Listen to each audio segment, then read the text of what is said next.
Kenapa saya menggebu-gebu banget ketika bicara RUU ini? Bagi saya ini adalah reformasi kebudayaan yang total dalam cara pandang kita tentang kekerasan seksual.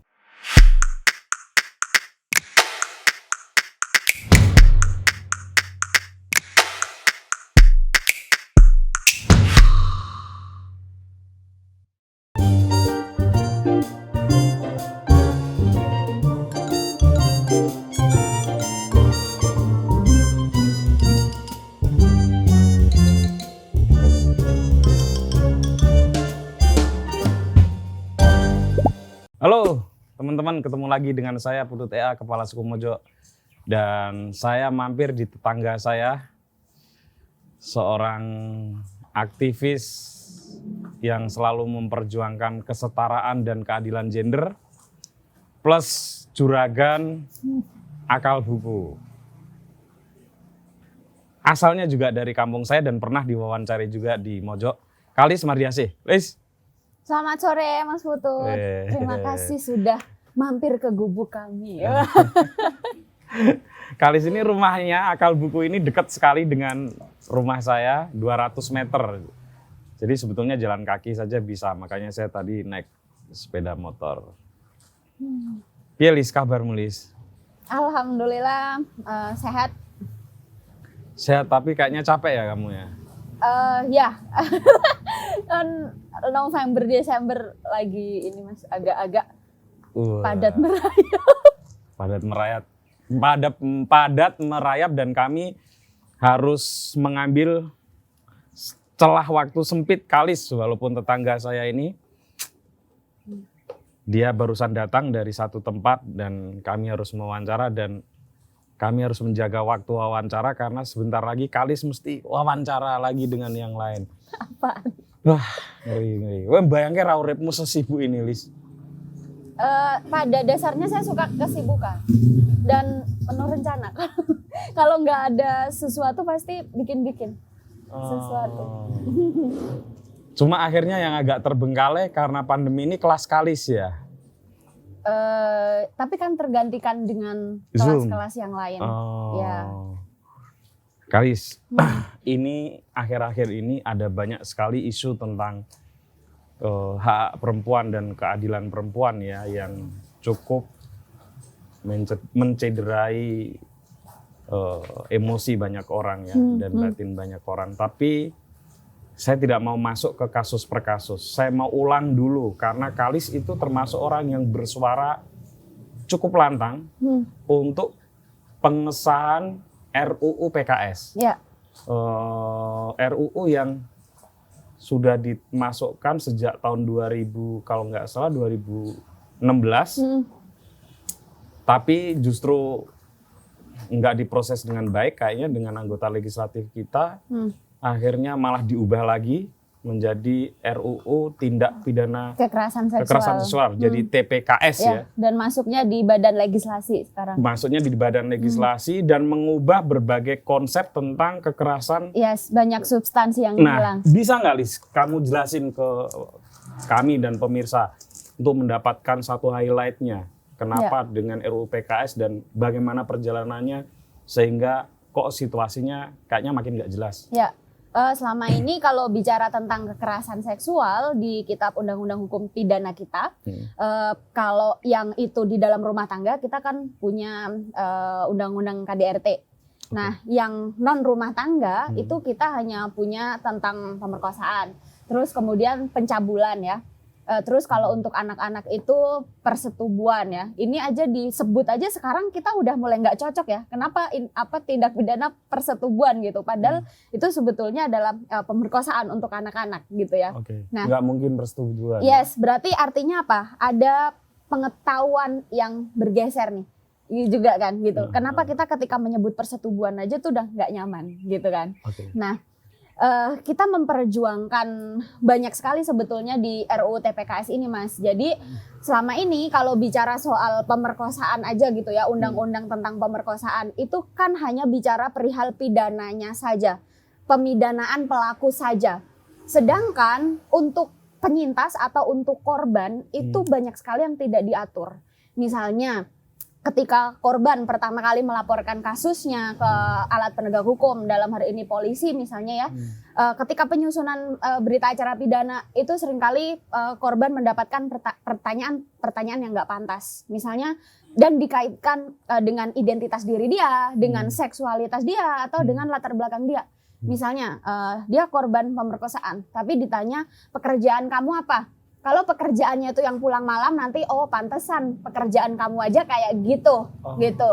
Okay. Ketika ditanya gini, ternyata korbannya nih seorang janda misalnya, janda toh. Stigma-stigma kayak gitu tuh masih ada dan mempengaruhi proses-proses korban dalam mencari keadilan gitu. Nah, terus juga tentang pemulihan korban. Jadi sekarang gitu ya, kalau korban sedang mencari keadilan itu dia tidak mempertimbangkan nih kondisi korban seperti apa gitu. Misalnya korban pemerkosaan yang baru melaporkan kasusnya 1 tahun kemudian ditanya, kenapa baru 1 tahun kemudian datang? Baru datang. Gitu ya. Kemarin-kemarin kamu kemana gitu. Padahal selama 1 tahun itu korban sedang memulihkan dirinya gitu. Bisa jadi dia ada banyak sekali lah gangguan yang dialami, termasuk mengatasi ketakutannya. Betul, dan baik secara fisik juga misalnya gitu. Tetapi justru di stigma seperti itu gitu. Jadi kemarin jangan-jangan kamu suka tuh, baru sekarang kamu ngelapor. Dan itu alat-alat bukti udah hilang setelah 1 tahun juga gitu. Nah, terus itu terkait pemulihan gitu. Terus juga selama ini korban yang di dalam piramida kasus kekerasan seksual ini ya, sebetulnya yang paling dirugikan, yang paling sulit mendapatkan keadilan itu kan perempuan miskin dan perempuan disabilitas. Karena mereka nggak bisa mendapatkan pendamping hukum. Pendamping hukum kan mahal, Mas. Sedangkan pelaku misalnya dia penguasa, dia seorang rektor gitu ya, dia seorang dekan hari ini. Atau dia punya kekuasaan lah ya. Betul, itu kan gampang banget gitu punya pendamping hukum yang lalu akhirnya mengkriminalisir korban balik. Kamu sudah mencemarkan nama baik saya gitu. Nah itu gitu, itu tadi udah ngomongin keselamatan saksi korban atau keluarga korban tuh juga terancam, Mas. Gitu, yang terancam tuh sebetulnya nggak korban aja, tetapi juga keluarga dalam pencarian keadilan itu juga diancam, diusir dari kampungnya, dimunculkan rumor-rumor segala macem. Kalau itu emang anaknya tuh mauan, murahan dan sebagainya gitu ya. Sulit sekali gitu. Nah, terus ada juga pemantauan kasus gitu ya. Sering banget itu ada anggota DPR di salah satu kota di Jawa Timur. Kasusnya baru masuk, kemudian datang ke rumah korban, nawarin duit ratusan juta. Ya udah deh, nanti adiknya korban disekolahin sampai lulus SMA kayak gitu. Jadi yang menyebabkan kasus-kasus kekerasan seksual nggak pernah tuntas itu ya karena tidak ada pemantauan kasus gitu. Karena diselesaikan secara adat, secara kekeluargaan kayak gitu. Sehingga kalau bicara RUU penghapusan kekerasan seksual, itu kita sebetulnya nggak hanya bicara pemidanaan pelaku aja, tetapi kita bicara tentang berita acara pidana, kita bicara tentang pemulihan korban, kita bicara tentang pencegahan. Pencegahan ini penting banget. Jadi nantinya rekomendasi dari RUU penghapusan kekerasan seksual ini itu sebetulnya termasuk mewajibkan semua lembaga ya, nggak cuma lembaga negara, lembaga pendidikan, terus lembaga kerja seperti ini itu untuk memiliki SOP pencegahan dan penanganan kasus kekerasan seksual. Nah itu karena itu akan berpengaruh terhadap infrastruktur, terus juga misalnya termasuk di reformasi di sosial dan budaya, bagaimana media televisi agar tidak terus-menerus misleading ketika menulis tentang kekerasan seksual. Terus kemudian tadi poin pemantauan kasus dan poin pemulihan korban gitu ya. Itu semua nggak ada diakomodasi di RUU yang baru, yang tindak pidana kekerasan seksual. Banyak sekali yang hilang gitu ya. Karena kembali lagi ketika judulnya tindak pidana itu kan berarti dia memaknai produk ini sebagai pemidanaan aja gitu. Padahal kita akan bicara soal produk hukum khusus gitu. Yang fokusnya itu ada di korban, biarin korban pulih dulu dan juga support grup dia gitu. Dan juga sebetulnya itu kalau saya Mas lebih sangat sebetulnya berperasaan lagi kenapa saya menggebu-gebu banget ketika bicara RUU ini. Bagi saya ini adalah reformasi kebudayaan yang total dalam cara pandang kita tentang kekerasan seksual. Sorry, aku ini dulu ya. Menurutmu kenapa anggota legislatif kita tidak punya sensitivitas untuk menggolkan RUU PKS itu. Karena teman-teman RUU PKS ini dibuat di drafting oleh Komnas Perempuan ya, dan tentu saja memakai perspektif perempuan. Dan lebih dari 120 organisasi pengada layanan yang diikut sertakan ya. Dalam proses penyusunan substansi. Dalam penyusunan dan RUU PKS ini disusun nggak main-main karena 3 tahun disusun dan sangat padat berisi 64 halaman atau 65 halaman ya. Tidak seperti Omnibus Law yang hampir 2000 halaman kan. Saya nggak ikut-ikut. Nah, tapi menurutmu kenapa anggota para legislator kita kok tidak punya sensitivitas seperti itu? Kenapa kok malah berusaha untuk itu usaha untuk menjadikan ini sebagai fakta semu gitu. Menurutmu gimana, Lis? Pertama, kalau bicara sejarah Indonesia dalam pengesahan undang-undang apapun itu isu perempuan itu nggak pernah ada yang singkat gitu ya. Kita baru punya undang-undang PKDRT itu tahun 2004. Ya kan? Iya, artinya 5-6 tahun setelah reformasi. Reformasi. Terus kemudian sudah 16 tahun Undang-Undang Perlindungan Pekerja Rumah Tangga itu belum sah. Ini udah 16 tahun sampai hari ini. Terus bagaimana kita memperjuangkan Undang-Undang Pekerja Migran gitu ya. Dan yang sedang kita bahas ini Undang-Undang Penghapusan Kekerasan Seksual. Jadi kalau para penggerak perempuan ini sebetulnya waktu misal 10 tahun itu kayak kita udah terima banget gitu, emang udah dari dulu sih gitu kalau memperjuangkan kebijakan publik yang terkait dengan perempuan. Undang-undang ini PUG, pengaruh utamaan gender, hilang kan? Oh iya. Nggak ada gitu. Jadi ya tapi itu belum sempat masuk balik kan? Iya, makanya. Jadi itu udah udah biasa banget. Pertama kayak gitu. Terus kedua mungkin karena tidak menarik untuk kekuasaan.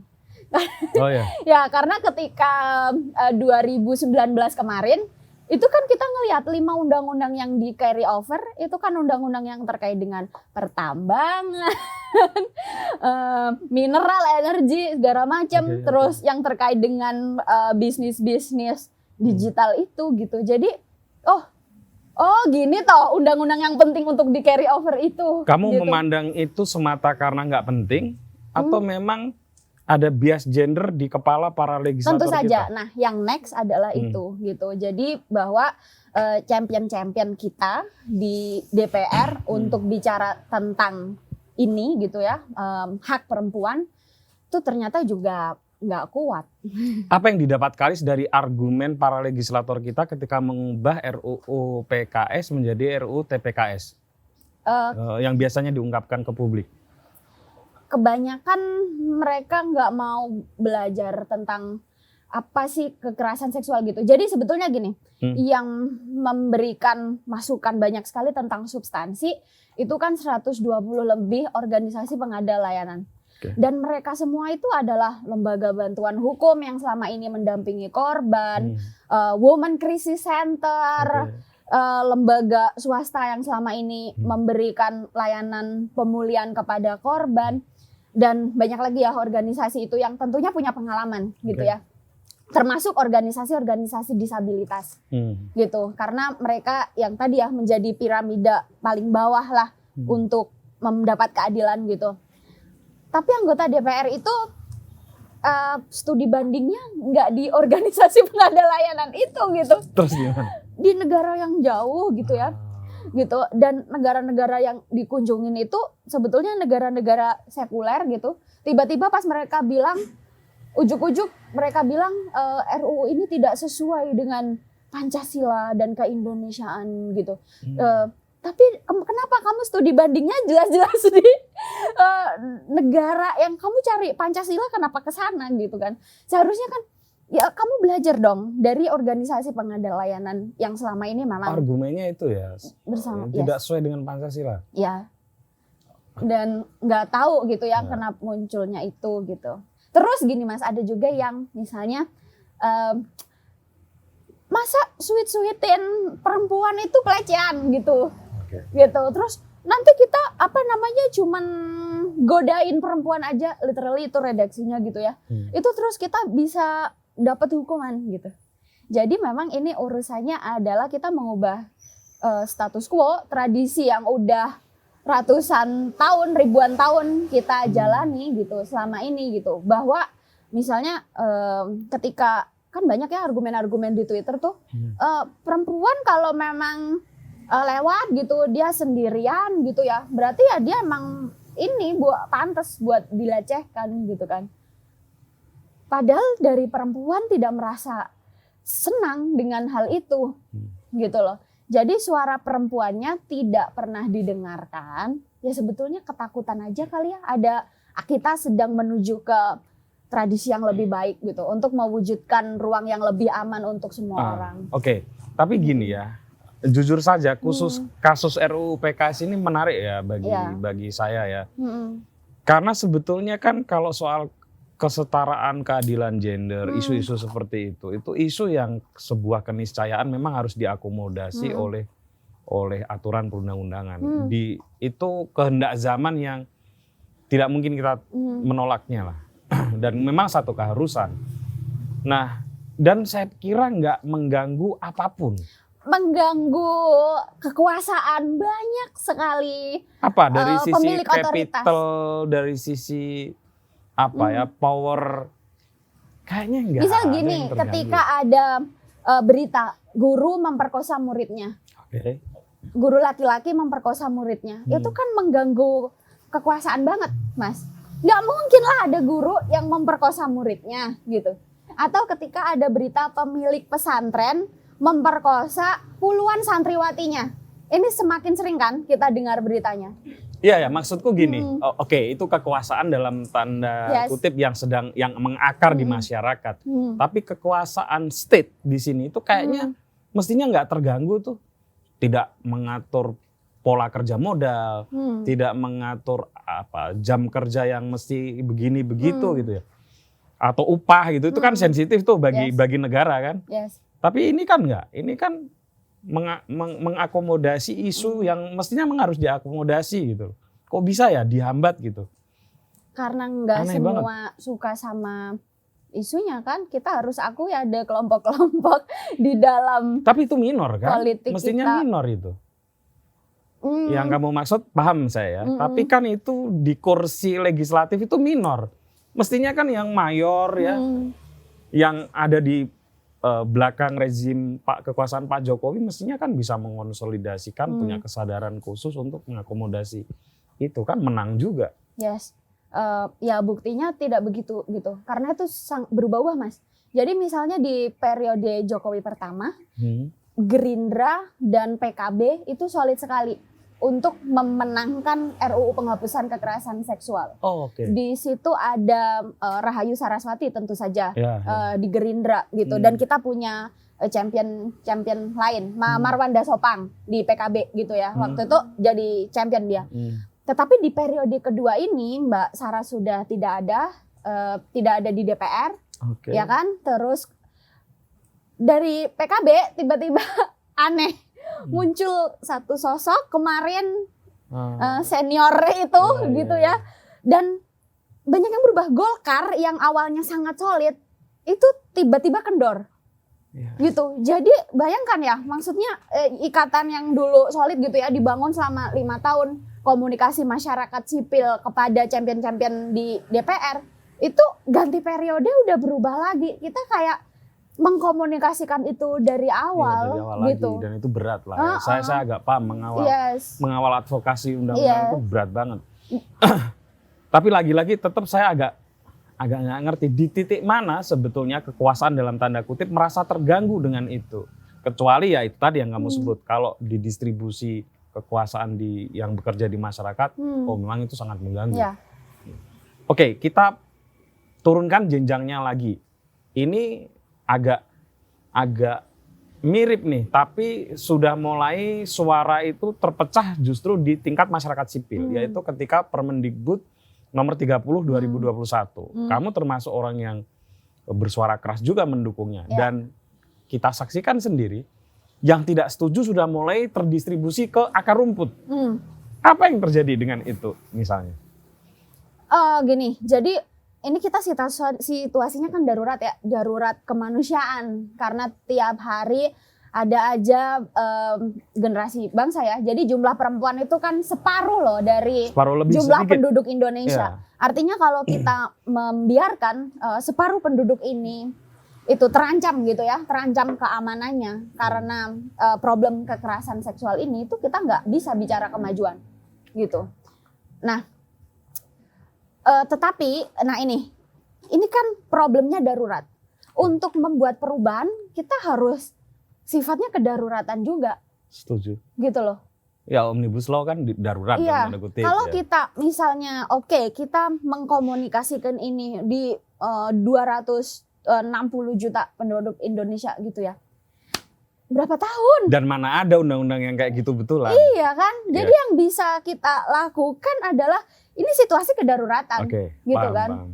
Jadi bersosialisasi, mendidik, dan juga sebetulnya kan sudah diuji coba Mas, sebetulnya sudah ada uji publiknya di kampus-kampus di Indonesia gitu. Jadi dalam proses penyusunannya yang selama kurang lebih 2 tahun, Permendikbudristek nomor 30 tahun 2021 ini itu sudah melibatkan 300 lebih jaringan yang terdiri dari jaringan masyarakat sipil, jaringan organisasi disabilitas, ada juga jaringan organisasi lintas iman.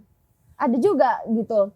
Dan tentu saja yang berasal dari kampus ya, itu adalah akademisinya, tenaga pendidiknya. Udah memenuhi cukup syarat multi stakeholder itu. Tentu saja mahasiswanya juga gitu. Dan setelah itu sudah ada uji publik di beberapa kota. Setelah diuji publik juga sudah ada komunikasi lewat forum rektor sebetulnya. Gitu. Jadi agak tidak tepat kalau dibilang undang-undang ini itu terlalu mendadak. Permendikbud maksudnya. Yes, Permendikbud maksudnya terlalu ya. Mendadak gitu. Yes, terlalu mendadak dan tidak mendengarkan aspirasi itu nggak benar gitu. Tapi kan ada yang orang-orang yang pendapat lain nih, yang bukan soal cara bikinnya atau proses pembuatannya, tapi gagasannya itu sendiri, memang nggak setuju mereka. Itu gimana tuh? Bisa sambil jalan aja. Karena kalau kita bicara yang nggak setuju ya, sebetulnya kan sudah dijawab semuanya Mas. Kalau kita ngikutin semua perdebatan di media massa sih, tentang substansi hukum. Clear banget ya. Iya, misal anak-anak dari ICJR, dari LBH yang selama ini mendampingi korban, substansi hukum udah selesai, gitu. Bicara tentang pemulihan korban, semua udah dijawab sama forum pengada layanan gitu. Bicara dari organisasi keagamaan. Dari dulu itu udah melibatkan banget gitu organisasi-organisasi besar itu dan udah jawab oleh tokoh agama juga gitu. Tapi kan tetap aja ada yang enggak. Jadi ketika diberi jawaban, dia enggak stay di jawaban itu, dicari-cari yang lain untuk biasalah. Ini sekarang nasibnya gimana nih Permendikbud 30? Sudah terbit. Udah terbit dan kan? sudah kampus-kampus sudah harus membentuk satgas. Harus satgas sudah. Ya? Itu pemantauannya gimana tuh Kalis? Kalau dari sisi masyarakat sipil bahwa di kampus-kampus akan ada satuan tugasnya gitu? Sudah ada harusnya. Jadi ada Satgas Pusat ya yang memantau kampus-kampus itu harus segera membentuk Satgas dan mengimplementasikan. Dan 30%-nya harus terdiri dari mahasiswa misalnya gitu, udah ada ketentuannya. Artinya di sisi itu perjuangan Kalis dan teman-teman termasuk Mas Menteri berhasil ya? Ya. Di sisi Permendikbud ini ya? Ya. Nah tapi di sisi RUU-nya nanti yang masih berat. Kalis, kalau RUU yang... Gini, saya belum bisa bilang belum berhasil karena... Enggak, yang Permendikbud nih maksudnya? Apa? Karena soal Satgas yang mengimplementasikan di kampus-kampus itu kan harus bener dulu juga gitu. Jadi Permendikbud itu kan teks, dia produk peraturan aja gitu. Tetapi apakah dia bisa memberikan keadilan ya untuk korban kekerasan seksual di kampus, itu kan tergantung yang melaksanakan gitu. Jangan-jangan ketika store ini nih nama satgasnya itu cuma administratif aja. Kayak kasus-kasus kekerasan seksual yang ada di beberapa perguruan tinggi yang kita tahu beritanya viral, gampang banget udah dibentuk kok tim pencari faktanya gitu. Tapi itu administrasi aja ketika tim dari pusat datang gitu ya, atau benar-benar mencari keadilan. Ya, bisa saja itu hanya prosedural ya istilahnya, formalitas dan prosedural. Ya memang kalau kayak gitu sih butuh pengawasan dari masyarakat sipil sih. Oke, tadi balik nih. Kalau misalnya RUU nanti yang disahkan adalah RUU yang TPKS, apa pendapatmu? Ini sebetulnya tanggal-tanggal ini tuh lagi tanggal krusial banget. Makanya, ya, makanya semoga ini Senin lah bisa diunggah. Ya sebagai bagian dari jaringan masyarakat sipil ya tentu saja kecewa ya. Ya ini hari ini baru tidak dipahami ya, setidaknya satu langkah sudah adalah RUU-nya gitu, enggak? Ya. Atau justru ketika jadi undang-undang itu nanti justru menghalangi semua substansi di RUU PKS? Tidak, tentu saja, ya? Tetapi kan ya cita-cita kita masih panjang gitu aja sih. Jelas. Untuk mewujudkan ruang aman buat semua orang. Karena ada satu substansi yang menurut saya hilang dan itu parah menurut saya, itu di RUU TPKS itu adalah tidak dibedakan lagi secara substantif mana korban dan mana pelaku gitu. Karena problem kekuasaan nggak ada term relasi kuasa. Betul. Itu yang menurutku berat sih. Yes. Nah karena itu kan kembali lagi kan. Berarti orang-orang akan memahami kekerasan seksual itu hanya sebagai ketidakmampuan seseorang dalam mengelola hasrat seksualnya. Persis. Padahal ketika kita bicara kekerasan seksual itu bukan itu, gitu loh. Ada enabling environment yang bisa mengakibatkan kekuasaan untuk melakukan kekerasan seksual. Iya, kekuasaan di sini itu bukan artinya eksekutif Presiden Jokowi ya tentu saja teman-teman. Ya. Direktur dengan anak buahnya, dosen dengan mahasiswanya, senior dengan juniornya itu relasi kekuasaan yang kami maksud gitu. Dan itu memang tidak ada di RUU TPKS. Padahal sebetulnya itu yang paling penting kalau kita ngomongin soal keadilan dan kesetaraan gender ya Kalis ya. Tapi sebetulnya kalau saya pribadi gitu ya, karena belum lama sih terlibat dalam bagaimana melibatkan diri sebagai masyarakat sipil dalam mendorong kebijakan publik gitu. Itu kan belum lama ya, saya baru beberapa tahun aja. Tetapi saya sebagai personal pada akhirnya saya nerimo gitu kalau setidaknya satu step sudah. Maksudnya gini, ternyata seberat ini gitu. Tetapi dari diri saya nggak akan berhenti untuk berbuat sesuatu gitu. Yang bisa saya lakukan secara kultural, terus menerus membuka ruang-ruang dialog, memproduksi pengetahuan lewat buku-buku gitu. Ya kalau saya ngerasa nggak kalah, gitu. Dan Kalis ini rajin banget sebelum pandemi ini turba. Sekarang digantikan dengan digantikan dengan Zoom. Efeknya memang berbeda Mas. Jadi 2 minggu lalu saya baru ke Jakarta lagi untuk bikin pelatihan penguatan kapasitas Permendikbud itu. Ke organisasi masyarakat sipil dan juga organisasi mahasiswa. Itu yang nanti menjadi elemen di Satgas atau pengawas? Belum tentu sih, cuman kalau yang organisasi mahasiswa ini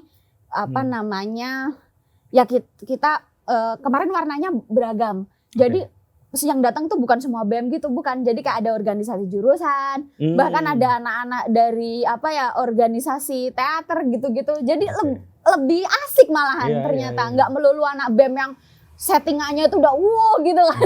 Gitu, dan itu efeknya beda banget emang pelatihan. Ya ampun, setelah 2 tahun memfasilitasi pelatihan, terus kemudian di sesi akhir ada testimoni. Intinya pelatihan ini berhasil, itu saya nangis. Dan itu nggak didapat di Zoom. Betul. Itu yang sektor mahasiswanya itu kalau pecinta alam sudah ikut, orang anak-anak literasi ikut, ya bukan melulu BEM, tentu akan lebih mudah ya. Iya, lebih seru banget. Terutama diskusinya. mereka ketika mendesak, baik dari penyusunan satgasnya maupun kan satgas juga harus ada yang ngawasi. Yes. yang ngawasin paling sah sebetulnya ya elemen-elemen yang ada di dalam kampus itu sendiri kan. Bahkan kalau bicara organisasi mahasiswa di dalam kampus, Mas, sekarang itu dinamikanya udah bergeser banget. Kalau dulu kan ketika kita bicara pergerakan itu selalu merujuknya kepada BEM. Tetapi justru kalau di isu perempuan ini, mungkin karena banyak sekali BEM juga, itu sebetulnya sama kayak lembaga negara yang sangat maskulin. Nah, yang nggak masuk tuh bicara isu perempuan lewat lembaga-lembaga ini, justru muncul komunitas-komunitas kulturalnya kayak Space UNJ, jaringan Hope Health se-Indonesia, jaringan Girl Up se-Indonesia, dan mereka ini organisasi-organisasi perempuan di dalam kampus. Kalau ngomongin kajiannya, terus gerakan digitalnya, itu udah jauh lebih keren lah daripada organisasi-organisasi yang status quo gitu. Baru tahu saya.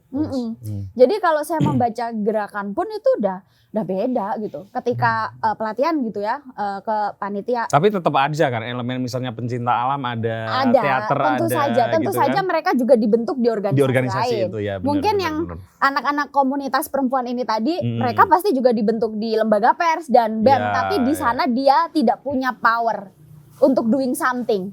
Sehingga dia keluar dari lembaga itu dan membuat power di tempat lain gitu. Sehingga pas bikin pelatihan itu aku usul jangan terfokus ke organisasi-organisasi itu aja. Ini loh ada macam-macam nih, komunitas-komunitas ini kuat banget. Dan kalau bikin propaganda di media digital, organisasi ini yang megang kunci gitu. Dan itu nggak bisa digantikan ya, berinteraksi langsung dengan mereka gitu ya. Iya. Terutama dalam hal bikin kesepakatan, pertanyaan-pertanyaan gitu ya. Lis, kalau selain aktivitasmu menggeluti isu-isu itu, kamu kan punya bisnis buku, jualan buku, buku. Kalau menulis iyalah. Ini mau kapan terbit buku baru sih? Belum ya? Belum siap. Belum siap, tahun depan kayaknya. Apa sih yang melatari kamu jualan buku gitu? Iseng. Nggak, sebetulnya yang punya ide. Iseng ya apa-apa. Sebetulnya yang punya ide jualan buku pertama kali tuh Agus. Pas dulu zaman pacaran. Jadi ini embrionya udah ada sejak zaman pacaran. Iya. Jadi Akal buku itu bener tapi Agus sekali. Keluar dari keredaksian itu sebetulnya rencananya udah dari 3 tahun. Karena dia udah memperjuangkan sektor-sektor bisnis untuk memperkuat sumber ekonomi. Iya. Tapi kayaknya yang paling laris apa nih buku yang kalian jual? Ya, menariknya di Akal Buku ini, Mas, orang tuh ngelihatnya dari apa yang Kalis baca dan Agus baca. Jadi kita itu paling kenceng tentu aja buku-buku bertema perempuan dan juga bertema agama, tentu aja ya. Jadi pernah kita mau geser untuk expand audiens yang lebih beragam. Misal eksperimen ke genre populer ya, saya sebut nama misalnya. Gimana caranya kita dapat ceruk audiens pembaca bukunya Boy Chandra, Rintik Seduh gitu, Ali Ma'ruf gitu kan, Armand Dhani gitu. Karena bukunya Armand Dhani misalnya atau bukunya Ali Ma'ruf ini di toko buku lain kenceng banget. Kenapa di Akal Buku ini lambat? Sama nyebut gitu ya. Nah, tapi nggak berhasil. Jadi untuk menggeser segmen audiens itu nggak mudah juga. Karena udah tahu kalau ke Akal Buku ya itu, mungkin itu ceruknya. Iya, nyarinya buku-buku wacana sosial tentang perempuan dan tentang agama. Tapi seneng dong ya kamu kalau bisa menjual juga. Seneng karena artinya distribusi pengetahuan sedang terjadi di situ. Itu kadang-kadang sentimental juga tuh kalau ada orang-orang yang beli paket buku perempuan misalnya langsung 10 judul buku kayak wow, akan lahir seorang feminis baru. Aduh. Ngomong-ngomong Lis, menurut gimana perkembangan intelektual perempuan ini? Kalau aku kan agak nggak fair ya, karena bisa saja bias gender terjadi atau bias sempitnya cara pandang ya. Kalau di e-books itu kan banyak buku dihasilkan oleh para penulis perempuan gitu ya. Dan beberapa menurutku kalibernya sudah internasional gitu. Iya, saya salut pada e-books dan berterima kasih. Nah, itu gimana tuh menurutmu? Perkembangan yang menarik atau masih kurang cukup atau gimana? Tentu saja aku memantau gerak zaman. Memantau gerak zaman itu kan dari produk pengetahuan ya. Betul, salah satunya literasi dan juga produk budaya populer seperti film. Bagaimana misalnya film juga menghasilkan Marlina, 27 Steps of May, terus yang kemarin terakhir Penyalin Cahaya misalnya. Yang dulu di masa lalu nggak ada gitu. Di masa lalu film-film tuh masih sangat male gaze gitu ya, sangat seksis misalnya. Tapi hari ini itu bergeser gitu. Berarti kan ada sesuatu yang terjadi di produk budaya kita dan juga di buku. Berarti di masyarakat juga sedang terjadi saya satu pernah proses takut kesadaran ketika, gitu. Iya betul. Kan kadang-kadang dibilang misalnya di gaslight ya, gini. Gaslight misalnya yang senior-senior bilang gerakan perempuan hari ini nggak kayak gerakan perempuan di masa lalu misalnya. Misalnya ada yang mengatakan seperti itu. Apa yang dimaksud nggak sama tuh? Ya memang zamannya beda. Iya kan, zamannya beda kan. Maksudnya dulu bentuk gerakannya seperti itu. Nah, saya punya pendapat yang berbeda gitu. Bahwa ya saya ngelihat, saya penjual buku dan saya menyaksikan banyak sekali penulis-penulis perempuan lahir dengan argumen yang sangat kuat dan sesuai dengan zamannya.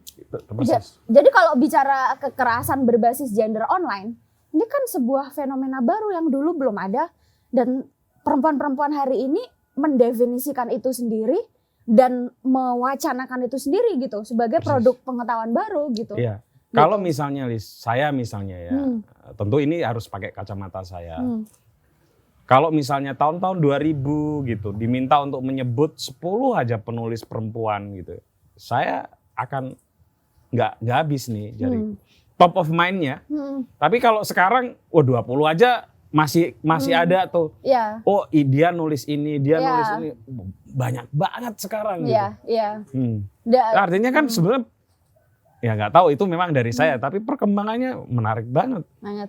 Dan digital itu sangat sebetulnya mengakselerasi pengetahuan kan. Ya kayak misal kanal Magdalene.co.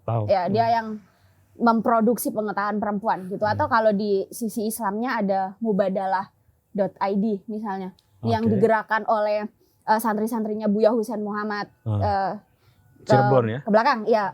Yang dulu senior-senior ini menerjemahkan buku-bukunya Aminah Wadud, Fatimah Mernisi, zaman-zaman Elkis, ya kan? Jadi senior-seniornya itu produknya produk Elkis, gitu kan? Nah, senior-senior ini tuh udah ada nih generasi barunya. Generasi barunya ini akselerasinya lebih cepat karena produk digital kayak Magdalene, kemudian Mubadalah, dan banyak lagi gitu. Kalau dulu misalnya berapa orang sih yang mengakses buku terjemahan Fatimah Mernisi atau Rifat Hasan?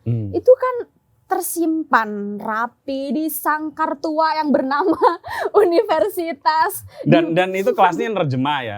Saya bukannya mau mendegradasi kasta penerjemah, enggak. Tapi yang sekarang ini bukan hanya menerjemahkan, tapi menuliskan. Ya, maksud saya dulu pengetahuan itu sangat eksklusif dan ditemukan mungkin di perpustakaan UIN Syarif Hidayatullah Jakarta. Itu pun enggak dibaca. Iya, tapi Mas sekarang anak-anak SMP udah baca media-media konde.co, media-media perempuan Mahardika tuh yang dari gerakan kiri misalnya. Itu gitu. Sekarang everyone can be feminist gitu. Karena pengetahuan semakin accessible. Iya, dan semakin inklusif. Gitu. Tapi mereka juga sebetulnya kan membutuhkan ruang lebih lanjut.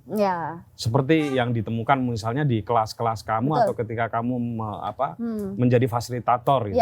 Dan itu gimana tuh? Ya, e-books ini yang hadir gitu kan. Tadi website-website itu kan etalase pengetahuannya. Setelah mereka misalnya menemukan internalized misogyny gitu, iki opo gitu kan. Terus mereka menemukan istilah baru lagi ya. Sekarang kan banyak sekali ya istilah-istilah yang baru-baru gitu, macam-macam lah istilahnya itu kan harus ditemukan di bukunya Bu Esther, ditemukan di bukunya misal Patresia Kirnandita itu. Betul. Gitu yang buku bagus barunya. Ordernya di Akal Buku ya guys. bagus banget tuh. 2 buku itu, waduh. Ya bukunya Patres bagus banget, bukunya Bu Esther bagus banget gitu. Nah selalu kayak gitu kan prosesnya. Saya dulu juga misalnya menemukan pengetahuan saya juga dari artikel-artikel pendek yang ada di jurnal perempuan misalnya. Dulu gitu ya. Karena jurnal perempuan satu-satunya. Bu siapa? Dewi Chandraningrum dan kawan-kawan. Satunya lagi yang UI itu. Siapa Mas? Lupa. Ya, Ibu itu ya. Ya, terus apa namanya? Kamu udah baca jurnal perempuan dulu? Iya. Oh, bukan meta kan. Iki kat iso to, aku pas blank mau gitu. Nanti dikat ya, guys. Bisa. Ya, Bu, ulangnya Bu Dewi Chandraningrum. Dewi Chandraningrum ya. Oke. Kamu baca jurnal perempuan sejak kuliah ya? Sejak kuliah. Iya sih. Kamu kuliah tahun 2009 ke atas. 2009, 2010. Masih ada ya jurnal perempuan? Ada. Oke. Sampai sekarang juga ada. Masih ya? Masih. Oh, digital atau? Digitalnya ada. Oh. Karena itu banyak karya keren di situ. Dan sekarang udah nggak hanya jurnal perempuan, lebih banyak lagi. Oh iya, apalagi website yang tadi kamu sebut. Oke, terakhir nih Lis. Kalau kita geser lagi lah supaya agak lebih rileks. Kalau di isu-isu keislaman gitu, makin banyak nggak yang apa? Orang dengan perspektif gender yang mulai meningkat gitu, itu mengubah sekian relasi kuasa yang ada di masyarakat dari sisi nilai-nilai keislaman gitu. Kita bicara dari mana ya? Tentu saja kalau bicara produk pengetahuan, Indonesia adalah negara mayoritas Islam terbaik yang bicara soal gender equality. Yang bicara. Jadi wacana soal apakah perempuan boleh memimpin, itu udah selesai di kita udah lama gitu. Bahkan tentang kekerasan seksual gitu ya, karena kita juga punya Kongres Ulama Perempuan pertama di dunia misalnya. Ya, jadi soal produk pengetahuan itu bagi saya Indonesia udah beres lah kalau bicara soal gender equality. Cuman untuk perubahan secara kultural itu tentu saja proses yang nggak selesai ya, proses yang terus menerus dan tidak selesai. Di berbagai pondok pesantren itu bunyai kita kan progresif sekali. Betul. Jadi ketika berbicara soal kepemimpinan perempuan, terus kemudian misalnya soal teks-teks yang tampak mendiskriminasi perempuan, itu Bu Nyai itu punya kapasitas untuk membaca teks itu dengan cara berbeda. Gitu. Jadi untuk menjelaskan apa ya, misal dulu kan hadis sampai sekarang sebetulnya di akun-akun Instagram yang tampak Islami itu masih selalu mengekspos hadis Nabi Muhammad Rasulullah SAW itu konon memerintahkan kalau bisa aku memerintahkan seorang manusia bersujud kepada manusia lain, itu niscaya akan kuperintahkan istri bersujud kepada suami. Itu kan dulu aku ngaji tuh tiap hari tuh dapat itu gitu. Tetapi sekarang bunyai-bunyai kita itu punya ketika menjelaskan itu akan menjelaskan soal asbabul wurudnya seperti apa dan sebagainya. Bu Kalis sekarang yang menjelaskan gimana itu ya supaya ini sembari, karena itu sering didistribusikan hadis itu gimana tuh Kalis? Iya itu nggak aku nggak mau jadi ustazah hari ini. Skip aja. Tapi artinya ada penjelasan yang lebih relevan dan kontekstual lah ya. Bisa disimak di dalam buku Islam yang disalahpahami yang ditulis oleh Profesor Quraisy Shihab. Termasuk ada itu? Ada, dan juga buku Perempuan Bukan Sumber Fitnah. Dan semua bisa dibeli di Akal Buku. Ya, semuanya bisa diorder di Akal Buku. Bukunya Prof. Quraisy yang Islam yang disalahpahami itu bagus banget. Oh ya, Kasih dong sedikit kisi-kisinya. Kasih kisi-kisinya apa saja tuh. Sebagai penutup deh. Kamu mau ini. Iya, jadi dulu di buku ada, itu nanti disut ya bukunya Pak ya Kures. ada seorang sahabat menghadap kepada Rasulullah gitu loh. Dia baru datang dari daerah lain gitu ya, dari wilayah lain. Kemudian dia melihat Rasulullah, ternyata di sana itu manusia tuh bersujud kepada manusia lainnya, bawahan bersujud kepada penguasa seperti itu. Boleh nggak kalau aku bersujud kepadamu? Karena aku sangat menghormatimu gitu. Rasulullah itu tidak mengizinkan itu, gitu. Rasulullah itu tidak mengizinkan manusia bersujud kepada manusia dengan berkata tadi, sehingga ada kata seandainya. Gitu, Allah mengizinkan manusia itu, nah terus niscaya aku perintahkan gitu ya, istri bersujud kepada suami, tapi itu nggak boleh gitu, tetapi itu ada komanya sebetulnya, kita nggak boleh. Nah, kenapa kok Rasulullah itu mention yang di sebagai percontohan itu adalah istri kepada suami? Tentu saja karena konteksnya di masa lampau, zamannya, iya, suami adalah the only breadwinner yang mengelola urusan keluarga, urusan politik dan lain-lain gitu ya. Dan juga Mas, zaman jahiliyah itu gitu kan, ngajak ngomong sosok laki-laki itu tidak mudah. Jadi Rasulullah itu kalau lagi ngobrol dengan laki-laki zaman itu sering banget dengan metode ngelulu, gitu loh. Bombong. Bombong ya istilahnya gitu loh. Jadi kamu tuh laki-laki loh, punya power gitu loh. Lah karena kamu punya power, harusnya kamu memperlakukan perempuan dengan baik dong. Masa punya power melakukan kekerasan? Jadi teks-teks yang kayak gitu tuh banyak banget. Oke.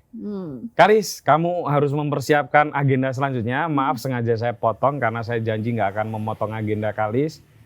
Kalau boleh terakhir aja, rekomendasikan buku-buku yang sebaiknya dibaca oleh orang-orang yang pengen tahu isu-isu tentang Islam atau tentang perempuan gitu, dan yang bisa dibeli di Akal Buku deh. Teman-teman, nanti ini ya buku-bukunya teman-teman yang mau memulai perjalanan intelektual sebagai feminis, sebagai SJW yang bergerak di bidang kesetaraan gender, teman-teman wajib banget untuk memiliki buku analisis gender dan transformasi sosial. Pak Mansur Fakih ya. Gurunya Mas Putut, Pak Mansur Fakih.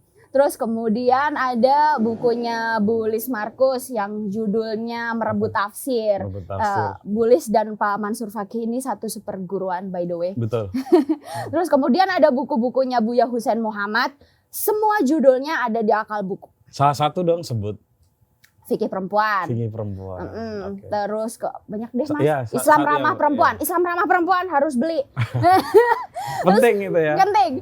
Terus ada buku-bukunya Bu Nur Rofiah, Nalar Kritis Muslimah. Ada buku-bukunya Dr. Fakihuddin Abdul Qadir, Qiraah Mubadalah dan Perempuan Bukan Sumber Fitnah. Ada bukunya Kalis Mardiasih. 4 buku harus beli semua. 4 atau 5? 4 harus beli semua. Ada bukunya Kalis Mardiasih. Terus ada buku-buku dari penulis-penulis EA Books dan juga buku Mojok yang luar biasa. Karena sekarang kalau jadi penulis di EA Books, konon nggak boleh patriarkis dan misoginis ya, salah satu syaratnya. Oke, Kalis, makasih banyak. Ini teman-teman. Di belakang tuh ada Agus yang cuman guya gitu. Ri, enak Ri. Entah telur Ri. Ari juga mulai rintik-rintik mau hujan, ini sengaja saya agak sedikit tahan hujannya. Tapi nggak bisa terus-menerus ini. Saya bisa gemetar ini kalau menahan hujannya. Kalis juga mau ada acara. Kalis, makasih banyak, sukses selalu. Terima kasih sudah mampir di Akal Buku. Dan tradisi di Akal Buku tidak boleh meninggalkan tempat ini tanpa check out buku di dalamnya. Jadi harus order dulu. Siap. Oke teman-teman, sampai ketemu lagi dengan tamu-tamu saya selanjutnya.